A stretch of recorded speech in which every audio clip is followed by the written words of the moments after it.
warahmatullahi wabarakatuh. Perkenalkan, nama saya Esti Rada dengan NIM C0D0190051 dari kelas perpajakan F. Di sini saya akan membahas materi mengenai populasi dan sampel, yaitu menentukan ukuran sampel dan cara mengambil anggota sampel dalam mata kuliah teknik penulisan tugas akhir. A. Menentukan ukuran sampel. Menurut Gill dan Diel, bahwa sampel haruslah sebesar-besarnya. Pendapat ini mengasumsikan bahwa semakin banyak sampel yang diambil, maka akan semakin besar, representatif, dan hasilnya dapat digeneralisir. Namun, ukuran sampel yang diterima akan sangat bergantung pada jenis penelitiannya. Jika penelitiannya bersifat deskriptif, maka sampel minimumnya adalah 10% dari populasi. Jika penelitiannya korelasional, sampel minimal adalah 30 subjek. Apabila penelitian kausal perbandingan, sampelnya sebanyak 30 subjek per grup. Dan apabila penelitian eksperimental, sampel minimumnya adalah 15 subjek per grup. Menurut Slovin tahun 1960, menentukan ukuran sampel suatu populasi yaitu dengan formula N kecil sama dengan N besar per 1 plus N besar E pangkat 2. Yang mana N kecil itu sampel, N besar populasi, dan E adalah nilai presisi yaitu 95% ataupun 0,05%. Frankel dan Wallen menyarankan besar sampel minimum untuk penelitian deskriptif sebanyak 100, penelitian korelasional sebanyak 50, penelitian kausal perbandingan sebanyak 30 per grup, dan penelitian eksperimental sebanyak 30 per 15 grup. Adikunto Suharsimi tahun 2005 memberikan pendapat sebagai berikut. Jika peneliti memiliki beberapa ratus subjek dalam populasi, maka mereka dapat menentukan kurang lebih 25-30% dari jumlah tersebut.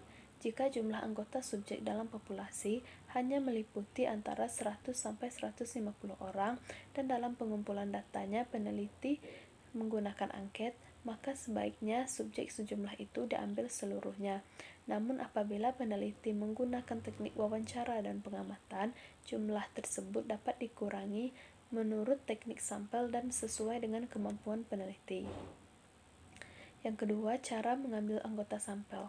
Pengambilan sampel bertujuan untuk membantu peneliti dalam mengatasi keterbatasan-keterbatasan yang dapat peneliti jumpai di lapangan, seperti apabila populasi terlalu banyak atau jangkauan terlalu luas, sehingga tidak memungkinkan bagi kita untuk melakukan pengambilan data pada seluruh populasi.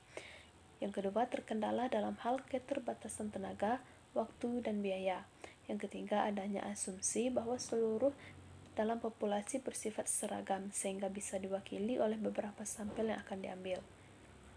Adapun berikut merupakan tahapan umum dan teknik pengambilan sampel, yaitu pertama mendefinisikan populasi yang akan diamati.